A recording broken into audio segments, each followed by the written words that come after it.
কাছ থেকে তাদেরকে ভালো বানাবার জন্য গোটা জাতির কাছ থেকে যেভাবে তারা বিচ্ছিন্ন করে দিয়েছে, এরা আপনাদেরকেও রাষ্ট্র থেকে বিচ্ছিন্ন করার ষড়যন্ত্র চালাচ্ছে। অনতি বিলম্বে এই নারী কমিশন বাতিল করতে হবে, ঠিক কিনা বলেন? প্রস্তাবনা যা দিয়েছে এগুলা সব ডাস্টবিনে ছুঁড়ে মারতে হবে। শুধু ছুঁড়ে মারলে হবে না, এই নারী কমিশনের সাথে দায়িত্বশীল প্রত্যেকটা নারীকে গ্রেফতার করে রিমান্ডে নিয়ে জিজ্ঞেস করতে হবে কাদের এজেন্ডা বাস্তবায়ন করতে চাচ্ছে।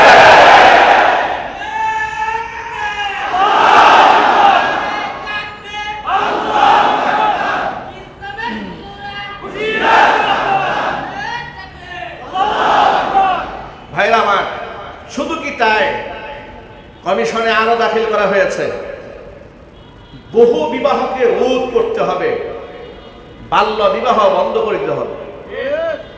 আমি আপনাদের জিজ্ঞেস করছি, বাল্য বিবাহ বেশি ক্ষতিকারক নাকি বাল্য প্রেম বেশি ক্ষতিকারক? সবাই জুড়ে বলেন। বাল্য বিবাহ নিয়ে এত মাথা ব্যথা, বাল্য প্রেম নিয়ে মাথা ব্যথা নাই কেন? একেবারে ক্লাস 6 থেকে শুরু করে স্কুল, কলেজ, বিশ্ববিদ্যালয়, এমনকি মাদ্রাসা পর্যন্ত ভাইরাস ছড়িয়ে পড়েছে। কথা বলতে হবে, ঠিক নেবে ঠিক? এই ভাইরাস যে ছড়িয়ে পড়লো, অবৈধ মেলামেশা হচ্ছে, জেনা ব্যভিচার হচ্ছে, অবৈধ প্রেম হচ্ছে, সেগুলো বন্ধের কোনো কমিশন নাই, কোনো আইন নাই। বিবাহ দিতে গেলেই দাঁড়িয়ে গেছে দ্বন্দ্ব, দাঁড়িয়ে গেছে চেতনা দ্বন্দ্ব দাঁড়িয়েছে, যা নারীরা বিরাট ক্ষতিগ্রস্ত হয়ে যাচ্ছে। হাদিসের মধ্যে এসেছে স্পষ্ট, শোনেন, নবী করিম সাল্লাল্লাহু আলাইহি ওয়াসাল্লাম মেয়ের জামাই হযরত আলীকে ডেকে বলেন, ইয়া আলী, সালাসুন লা তুআখিরহা, তিনটি কাজে কখনো বিলম্ব করবে না। এক নাম্বার, as-সালাতু ইযা আনাত, নামাজের ওয়াক্ত হয়ে গেলে খবরদার বিলম্ব করবে না, সময় মতো নামাজ পড়ে নিবে। দুই নাম্বার, ওয়াল জানাজাতু ইযা হাদারাত, জানাজা উপস্থিত হয়ে গেলে জানাজার নামাজ আদায় করতে কাল বিলম্ব করবে না। দ্বিতীয় নাম্বার। তৃতীয় নাম্বার, ওয়াল আইয়িমু ইযা ওয়াজাদতা লাহা কুফুয়ান, বিবাহের উপযুক্ত মেয়ের জন্য যোগ্য পাত্র যদি পেয়ে যাও, খবরদার বিবাহ দেওয়ার ক্ষেত্রে বিলম্ব করবে না।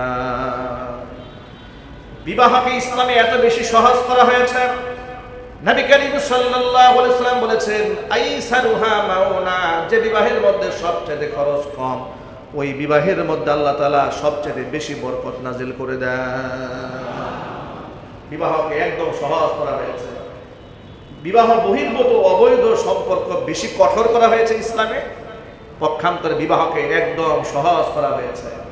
বিবাহ যদি সহজ হয়, যুবকদের চরিত্র ভালো থাকবে, মেয়েদের চরিত্র ভালো থাকবে, ঠিক কিনা বলে? নারী কমিশন যে আইন প্রস্তাবনা করেছে, যে প্রস্তাব দিয়েছে, সেখানে জিনা ব্যভিচারকে সহজ করা হয়েছে, বিবাহকে কঠিন বানিয়ে দেওয়া হয়েছে। সেখানে বলা হয়েছে বাল্য বিবাহ রোধ করতে হবে। আরেকটা প্রস্তাবনা, জঘন্য প্রস্তাব দিয়েছে কোরআনের আয়াতের বিরুদ্ধে, যে বহু বিবাহ রোধ করতে হবে। এই যে দ্বিতীয় বিবাহ, তৃতীয় বিবাহ, চতুর্থ বিবাহ, এটা আইন করে বন্ধ করতে হবে। নাউজুবিল্লাহ বলবেন না? দ্বিতীয় বিবাহ, তৃতীয় বিবাহ, চতুর্থ বিবাহ, এই যে বিবাহের আইন, এটা কোরআন শরীফে আছে না নাই? সূরা নিসার মধ্যে আল্লাহ তাআলা বলেছেন, ফানকিহু মা তাবা লাকুম মিনান নিসাই মাসনা ওয়া সুলাসা ওয়া রুবা, দুটা, তিনটা, চারটা তোমরা বিবাহ করবে, তোমাদের যতগুলো পছন্দ হয়। কিন্তু খবরদার, ওয়া ইন খিফতুম আল্লা তাদিলু ফাওয়াহিদাতান, যদি এরকম মনে হয় যে তুমি সমতা রক্ষা করতে পারবে না, স্ত্রীদের মধ্যে ইনসাফ করতে পারবে না, তাহলে তুমি কয়টা করবে? তাহলে তুমি একটা বিবাহ করবে। কিন্তু একটা বিবাহের শ্রেষ্ঠত্ব ইসলামে বোঝানো হয় নাই, তাহলে বোঝানো হয়েছে একাধিক বিবাহই আল্লাহর কাছে বেশি পছন্দনীয়, ঠিক কিনা বলেন? একাধিক বিবাহ কার কাছে বেশি পছন্দনীয়? এখন শুনেন কেন একাধিক বিবাহ এটাকে খারাপ দৃষ্টিতে দেখা হয় আমাদের সমাজে। কেউ যদি 10টা অবৈধ প্রেম করে তাহলে খারাপ বলা হয় না, কিন্তু বিবাহ যদি 2টা করে বলে সর্বনাশ হয়ে গেছে, ওই হুজুরের পিছনে আর নামাজ পড়া যাবে না। হুজুরের চরিত্র খারাপ, বলে কি হয়েছে? হুজুর আরেকটা বিয়ে করছে। কি আছে না? বলে যে আবার হুজুরের এই সমালোচনা করছে উনি আরেকটা বিবাহ করছেন, পরে যদি ভালো করে সার্চ করেন ও দেখবেন ও 32টা মেয়ের সাথে অবৈধ প্রেম করে বেড়াচ্ছে। যিনি হুজুরের ব্যাপারে এই মন্তব্য করেছে যে হুজুরের চরিত্র শেষ, হুজুর 2টা বিয়ে করছে, আপনি ওর ব্যাপারে খবর নেন, দেখবেন ও বউ বাদ দিয়া আরো কত জায়গার মধ্যে গিয়া আপনার টাইম পাস করতেছে, তার কোনো হিসাব নাই। হুজুর যে টাইম পাস না করে বিবাহ করছে এটাকে সে খারাপ দৃষ্টিতে দেখতেছে। এটাই হচ্ছে শয়তানের অপকৌশল, কথা বলতে হবে, ঠিক কিনা? একদিক থেকে একাধিক বিবাহ এটা শুধুমাত্র শরীয়ত সম্মতই নয়, এটা বিজ্ঞান সম্মত, এটা রাষ্ট্রসম্মত, এটাই প্রাকৃতিক ভাবে ইনসাফপূর্ণ। দেখেন একটু কয়েকটা বিষয় লক্ষ্য করেন। যারা বলে যে একটা বিবাহ করলেই হবে, এরপর আর করার কোনো সুযোগ নাই, তারা কি জবাব দেবেন? বাংলাদেশে এই বছর যে জরিপ চলেছে, মানুষ সংখ্যা গণনা করা হয়েছে, আদমশুমারি হয়েছে, বাংলাদেশে জনসংখ্যা পুরুষের তুলনায় 16 লক্ষ বেশি, নারীর সংখ্যা কত লাখ? একটু জোরে বলবেন, আরো চিল্লায়ে বলেন। এখন আপনি যদি ওই বাম এবং রামদের মতো বলেন যে বিবাহ একটা হবে, এই 16 লক্ষ নারীকে আপনি কোথায় পাঠাবেন? পতিতালয়ে পাঠাই দেবেন? কি ফয়সালা? এর বৈজ্ঞানিক জবাব দেবেন, নাম্বার 1। দ্বিতীয় নাম্বার, আপনি একটা বিবাহ করলেন, বিবাহ করার পরে আপনার স্ত্রীর সন্তান হচ্ছে না। পৃথিবীর ইতিহাস বলেছে, মেডিকেল সায়েন্স বলেছে, বন্ধাত্ব পুরুষের হতে পারে, কিন্তু সেটা হাজারে লাখে 2-1টা পুরুষ বন্ধাত্ব হয়। নারীর বন্ধাত্ব হয় অ্যাভেলেবেল, নারীর সন্তান ধারণ ক্ষমতা অক্ষম হয়ে যায়। আপনি যদি আইন করেন একাধিক বিবাহ করতে পারবে না, তো আপনার বংশ পরম্পরা টিকে থাকবে কিভাবে? আপনাকে বাস্তব এবং বৈজ্ঞানিক জবাব দিতে হবে। সুতরাং এই ক্ষেত্রেও একজন পুরুষের একাধিক বিবাহের প্রয়োজন। 2 নাম্বার 3, গোটা পৃথিবীর মধ্যে অসংখ্য বিধবা তৈরি হয়, অসংখ্য নারীরা স্বামী হারিয়ে ফেলে। এর পেছনে কারণ, নারীরা, পুরুষরা যুদ্ধে অংশগ্রহণ করে, যুদ্ধে অসংখ্য পুরুষ শহীদ হয়, নারীরা শহীদ হয় না। কথা বলতে হবে, ঠিক কিনা বলেন? আপনাদেরকে বোঝাবার জন্য বলি, এই যে ইসরায়েল এত বছর ফিলিস্তিনের উপর হামলা করে আমার মা বোনদেরকে নির্যাতন করেছে, মেরেছে, আপনারা একটা আনন্দের সংবাদ গ্রহণ করেন, এখন তারা সৈনিক সংকটে ভুগতেছে। অসংখ্য পুরুষ ওদেরকে আল্লাহ রাব্বুল আমিন জাহান্নামে পাঠিয়ে দিয়েছে। এখন আপনি যদি বলেন একটা নারী একাই একজন স্বামীকে আটকায় রাখবে, সে অন্য কোনো স্ত্রীকে আর গ্রহণ করতে পারবে না। অসংখ্য নারীরা যে স্বামী হারিয়েছে, বিধবা হয়েছে, কিংবা ডিভোর্স প্রাপ্ত হয়েছে, তালাক প্রাপ্ত হয়েছে, এই নারীদের যাওয়ার জায়গা কোথায়? 3 নাম্বার প্রশ্ন, কথা ঠিক না ঠিক জন্য বলেন। এর মানে হচ্ছে ইসলাম যে বিধিবিধান দিয়েছে এটা একদিক থেকে, আরেকটা প্রশ্ন বলি আপনাদেরকে, একজন নারী মাত্র 50-এর কাছাকাছি বয়স চলে গেলেই তার জৈবিক চাহিদা শেষ হয়ে যায়, মিন্স অনেকের বন্ধ হয়ে যায় 50 থেকে 55 বছরের ভিতরে, তার আর সেক্সুয়াল চাহিদা থাকে না, জৈবিক চাহিদা থাকে না। একজন পুরুষ 80 থেকে 90 বছর পর্যন্ত তার মধ্যে জৈবিক চাহিদা থেকে যায়। আপনি যদি আইন করে একজন পুরুষ আর সেকেন্ড বিবাহ করতে পারবে না, তাহলে এই বাকি 20 বছর, 30 বছর, 40 বছর সে কি পতিতালয়ে গিয়ে সময় কাটাবে? নাউজুবিল্লাহ পড়ে। তাহলে এর মানে হচ্ছে, এখন আপনারা আপনাদের কাজের কথায় আসেন, যারা এক বিবাহের দাবি তুলে তারা কোন পরাদর্শে বিশ্বাসী? তাদের বাস্তব জীবন হচ্ছে এই, যারা এই পশ্চিমা থেকে সবকটা নিয়ে এসেছে ওদের দিকে একটু তাকায় দেখে, ওরা বিবাহর কথা মূলত বিশ্বাসই করে না। ওরা নিজেরা লিভ টুগেদার করে, বিবাহ করার আগে 1 বছর স্বামী স্ত্রীর মতো সংসার করে, এরপরে তারা বলে যে 2-3 বছর সংসার করার পরে সিদ্ধান্ত নেব যে তারা বিবাহ করা যায় কিনা। ঘৃণার সাথে বলেন নাউজুবিল্লাহ। গেল একটা। দ্বিতীয় নাম্বার, তারা গার্লফ্রেন্ড ব্যবহার করে, স্ত্রী ব্যবহার করে না।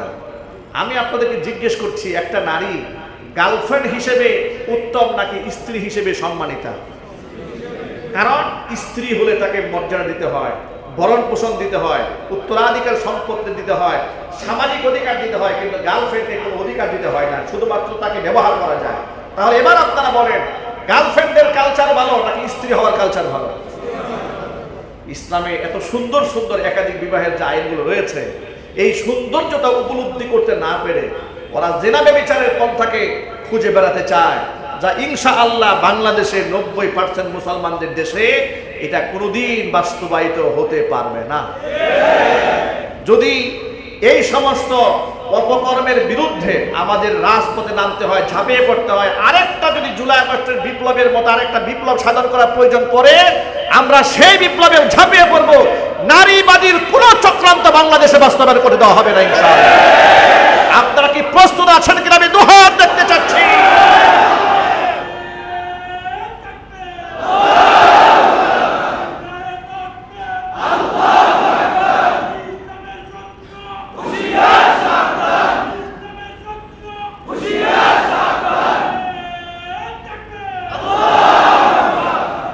তারা আরেকটা জঘন্য প্রস্তাব দিয়েছে।